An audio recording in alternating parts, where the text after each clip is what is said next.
In this video, we'll do some reasoning practice. Specifically, we will go through the questions at the end of Chapter 2 on moral reasoning from our textbook. I'm posting this video going through these problem sets specifically because it seemed like in our quizzes, many of us were having trouble identifying arguments that were valid or invalid, sound or unsound, and identifying fallacies when they occurred. So we'll be going through all the questions there, and we'll be trying to figure out which arguments are good arguments and which arguments are bad arguments, so that you can do better on your questions on the quiz.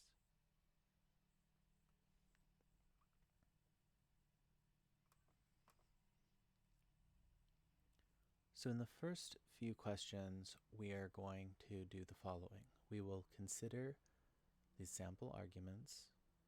Some are valid and some are invalid. Reveal the logical structure of each argument by presenting it in terms of P's and Q's, and then explain why each argument is valid or invalid.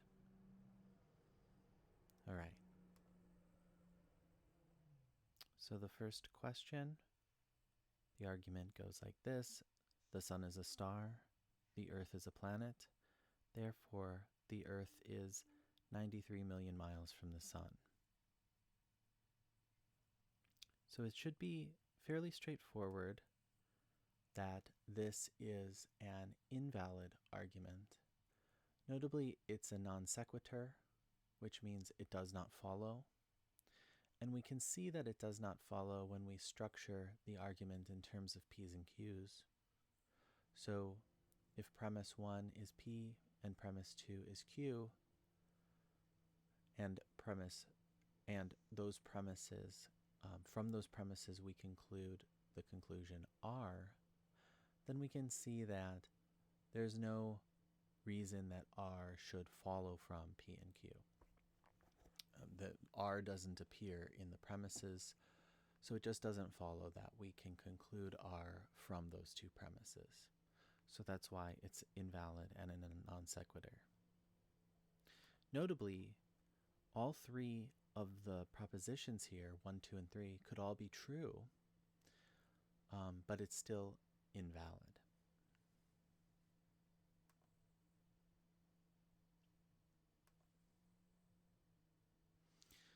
So, the next question, the argument goes, if Hillary Clinton is president, then Bill Clinton is vice president.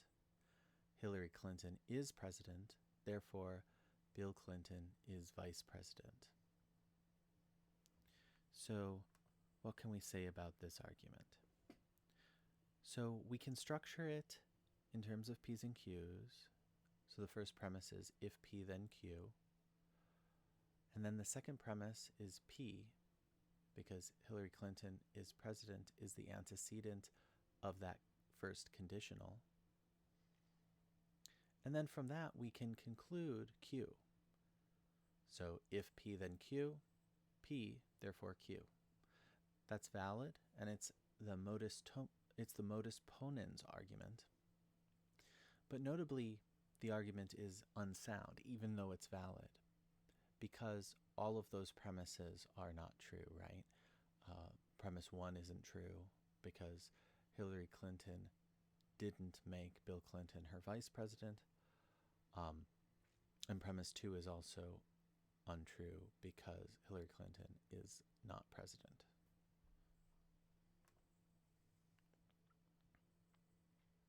So the next argument, if water at sea level boils at 212 degrees F, then water at sea level boils at 100 degrees C.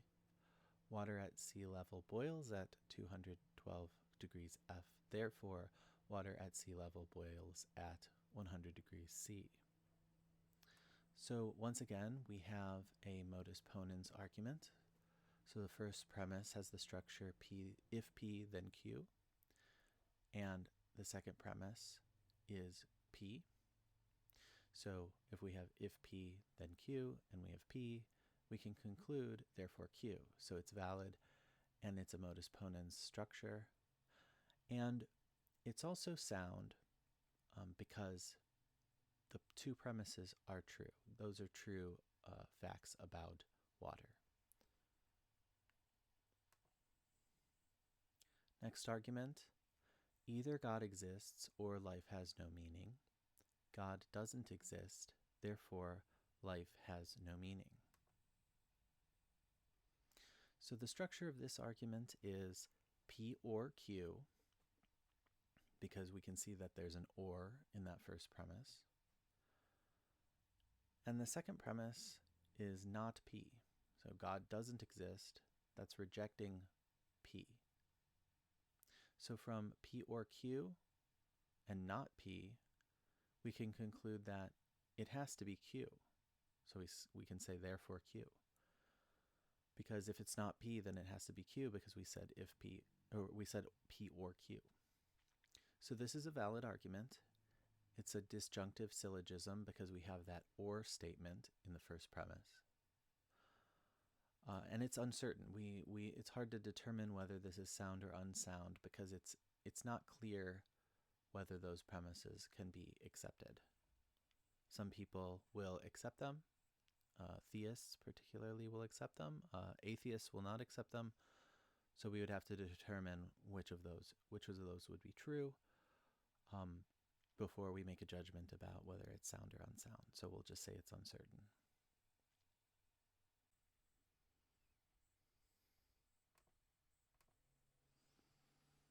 So here's the next question, next argument. If there is an afterlife, then it is wise to be moral. There is no afterlife, therefore it isn't wise to be moral. So we can structure this argument in terms of the first premise being a conditional, if P then Q. The second premise is denying the antecedent, saying there is no afterlife. So that's not P. And we have not P and if P then Q, and the conclusion is not Q. It isn't wise to be moral. But that not Q actually does not follow from not P if P therefore Q. That's a fallacy.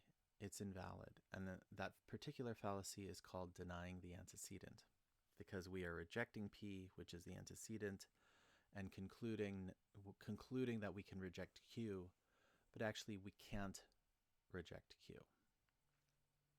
Not based on a conditional if P then Q statement. This is also uncertain because we don't want to make strong conclusions about the existence of an afterlife. Some people believe that, some people don't, so we'll call it uncertain here.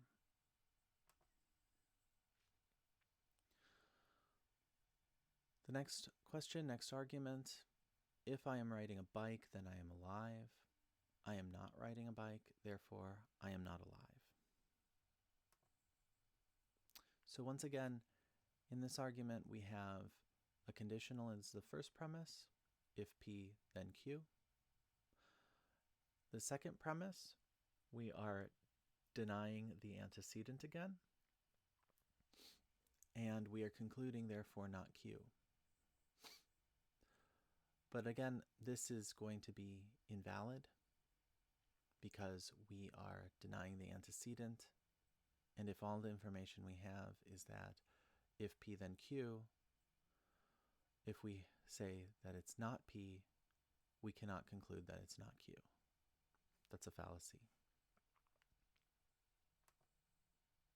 And it's uncertain here because it seems like the first premise is probably true. If I'm riding a bike, then I probably am alive. It would be strange to be dead and riding a bike. But it does seem like premise two is uncertain. It's not clear that any given one of us is riding a bike when we say this statement. Next question, next argument. If fetuses are human beings, then abortion is immoral. Abortion is immoral, therefore fetuses are human beings. So the structure of this argument is, again, a conditional in the first premise, if P then Q. The second premise is asserting Q, and the conclusion is asserting P. So we have Q, if P then Q, therefore P. But this argument is invalid. Specifically, it's affirming the consequent, which is a specific fallacy. That fallacy happens when you claim the consequent is true, so you're claiming Q, but you're trying to conclude P. But you can't conclude P if you just have Q.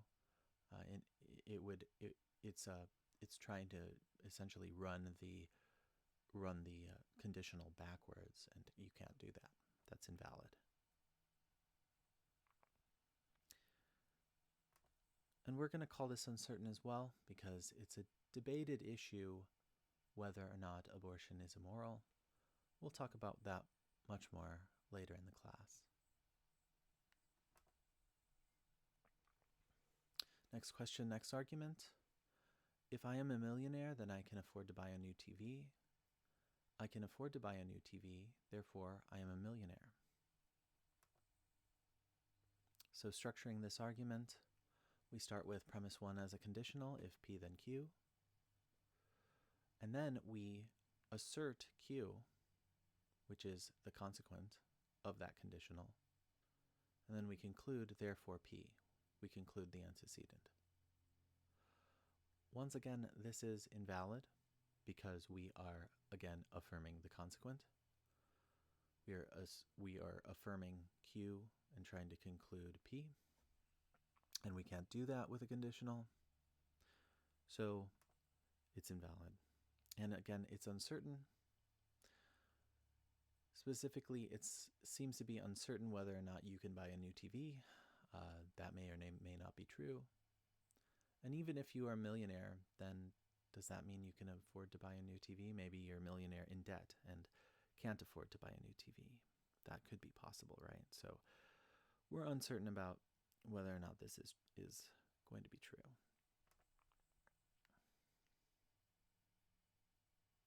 Next question, next argument.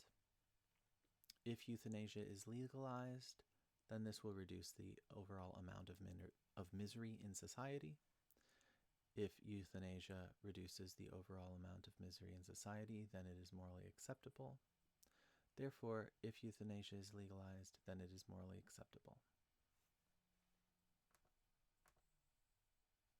All right, so this is going to be a hypothetical syllogism. We can see that that's true because both premises 1 and 2 are conditionals. So we have if P then Q as the first premise, if Q then R as the second premise, and we're concluding, therefore, if P then R. So this is valid because hypothetical syllogisms are valid. Though it's also uncertain. We don't know if these premises are all true. It would seem to require that we do some research to determine if they're true, so we won't assert it one way or the other. Next question, next argument. If animals have rights, then it is wrong to eat them. It isn't wrong to eat animals, therefore animals don't have rights. So for this question, we have a first premise, if P then Q. And then in the second premise, we are denying Q. And we're concluding, therefore, that we're denying P. So not Q, if P, then Q, therefore not P. This is valid because it's modus tollens. You can take a denial of the consequent, so not Q, you can take not Q, and conclude not P by running the modus tollens argument. This is uncertain. People disagree about whether or not it's wrong to eat animals. whether or not animals should have rights. Those are things that people argue about, so we'll say that this is uncertain. We're not going to come down one way or the other on whether or not it's sound or unsound. Next question, next argument. Anti-drug laws are morally legitimate only if paternalistic laws are morally acceptable. Paternalistic laws are morally unacceptable. Therefore, anti-drug laws are not morally legitimate. So once again, we can say that premise 1 is a conditional if P then Q. We can say that premise 2 is not Q, therefore not P. This is valid, and it's valid again because it's following the modus tollens structure. Modus tollens structure has us denying the consequent, and then concluding that the antecedent is not true, based on the conditional. We'll say that this is uncertain because people disagree about whether or not paternalistic laws are acceptable. Next question, next argument. If societies disagree about moral issues, then there is no objective morality. Societies agree about moral issues, therefore there is an objective morality. So we can see that this question starts with premise 1 as a conditional, if P then Q. Then premise 2 is denying the antecedent because we're saying not P. And we're concluding, therefore, not Q. But denying the antecedent is a fallacy, so this argument is going to be invalid. It's also going to be uncertain because whether or not societies agree or disagree may or may not have a bearing on the existence of objective morality. Maybe they disagree and there is an objective morality.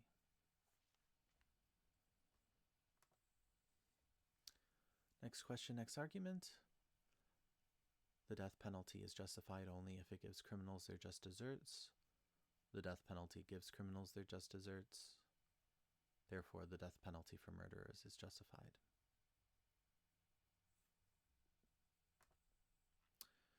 So this is going to be an argument that starts with the first premise as a conditional again, if P then Q. The second premise is asserting Q, and then we're concluding therefore P. But again, this is invalid because we're affirming the consequent. We're stating that Q is true and trying to get to say P is true, but we can't do that. So it's invalid. And it's uncertain because people generally have disagreements about whether or not the death penalty is justified, even in cases of just deserts. Next question, next argument. If you want to succeed in your moral reasoning, then you have to master the details of this chapter. If you have to master the details of this chapter, then you should ask your instructor for help if you don't understand any aspect of it. Therefore, if you want to succeed in your moral reasoning, then you should ask your instructor for help if you don't understand any aspect of this chapter.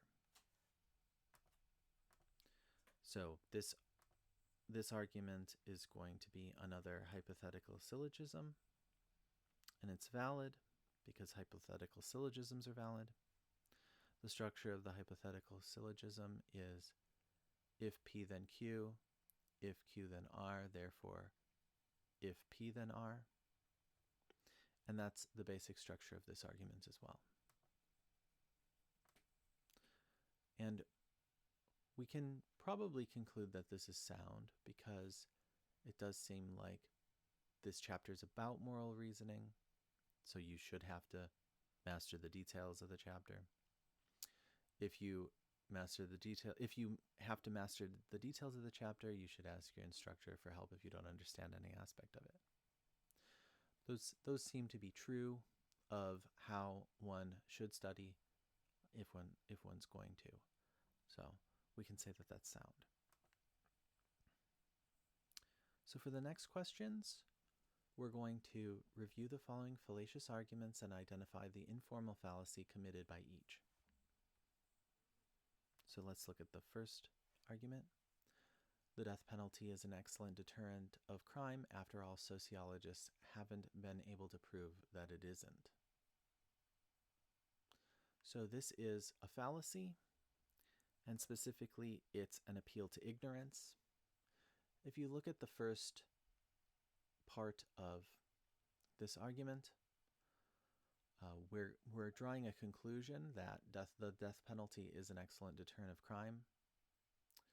But if we look at the second part, what we're using to justify that conclusion is that sociologists haven't been able to prove that it isn't.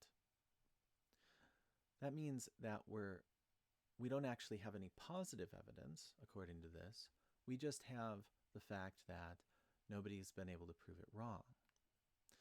So it's appealing to the ignorance of the sociologists. But it could be that it's actually not true, that maybe death penalty is a bad deterrent of crime. We just haven't been able to prove it yet. That could be true too. So the appeal to ignorance is the fallacy happening here.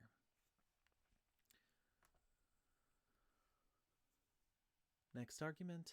Some philosophers argue that we are morally required to give away most of our earnings to the needy, less money to our loved ones.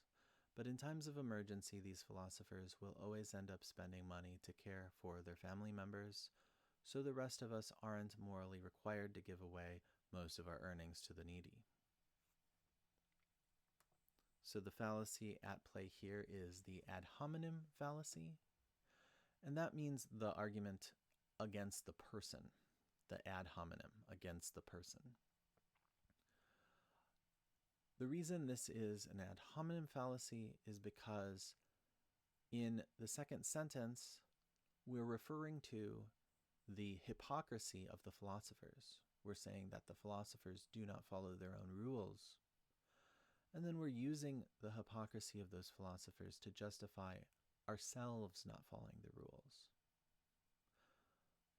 But just because the philosophers don't follow the rules doesn't mean they're bad rules. It may be the case that they are very good rules. Nobody follows them. Maybe everybody is just being bad, and nobody's following the good rules. So this is an example of a fallacy. We can't just say that because the people that are making the argument are bad, we can't say that that makes the argument bad itself.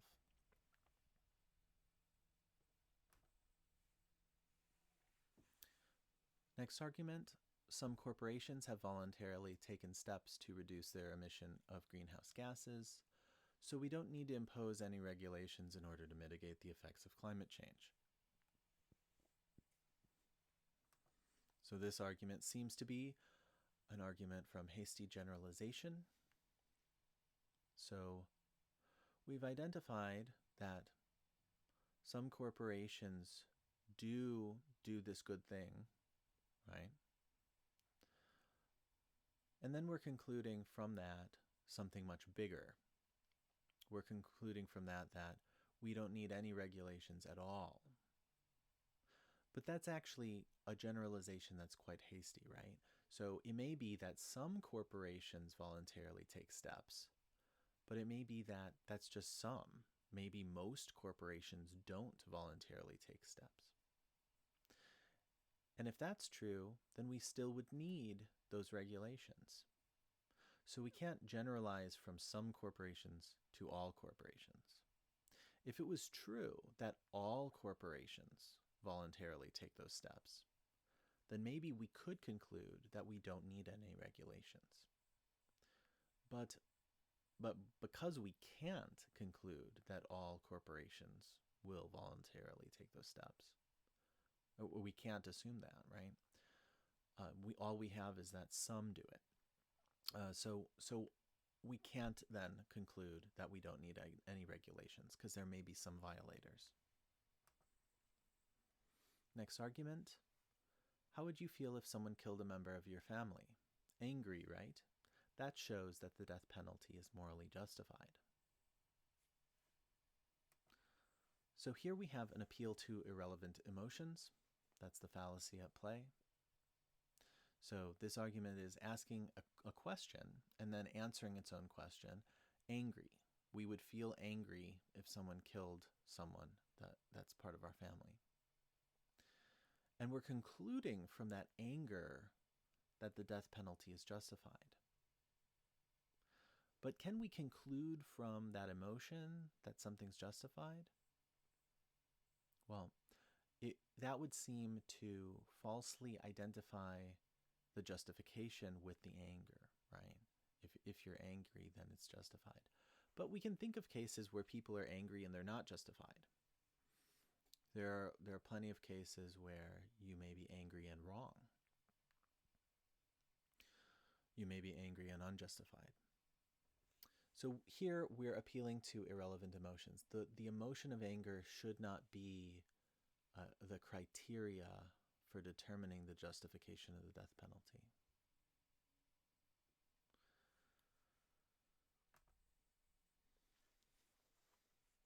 Next argument. Two politicians are engaged in a debate. The first politician says, "We should not spend billions of dollars building a border wall. The money saved could be better spent on other types of immigration enforcement." The second politician says, "That might make you feel good, but I can't support giving illegal immigrants all the rights and protections of ordinary citizens." So here we have a straw man fallacy. The first politician is making an argument. They're saying that the billions of dollars could be better spent a different way. That's the argument the first politician's making. The second politician is not actually responding to that argument. The second politician is saying, well, that might make you feel good. So that second politician is making it sound like the first politician is arguing from their emotions. But the first politician never said that. The first politician is making an economic argument. So actually the second politician is misrepresenting the first politician. They're making them look worse than they actually are. And we call that a straw man fallacy. When you don't respond to the argument, you respond to a worse straw man version, a weakened version of that argument.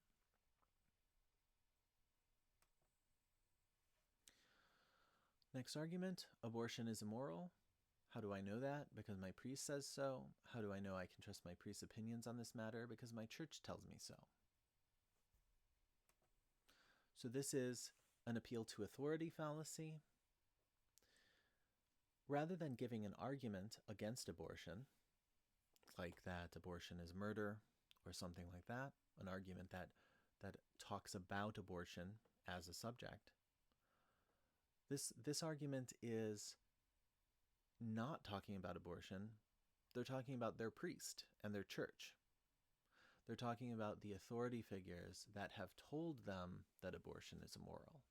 And they're justifying their belief based on those authority figures. But the problem is authority figures can be wrong, right?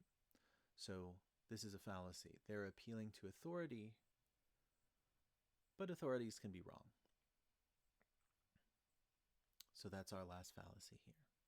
So that makes it through all of the questions that are covered in chapter 2 at the end of the chapter.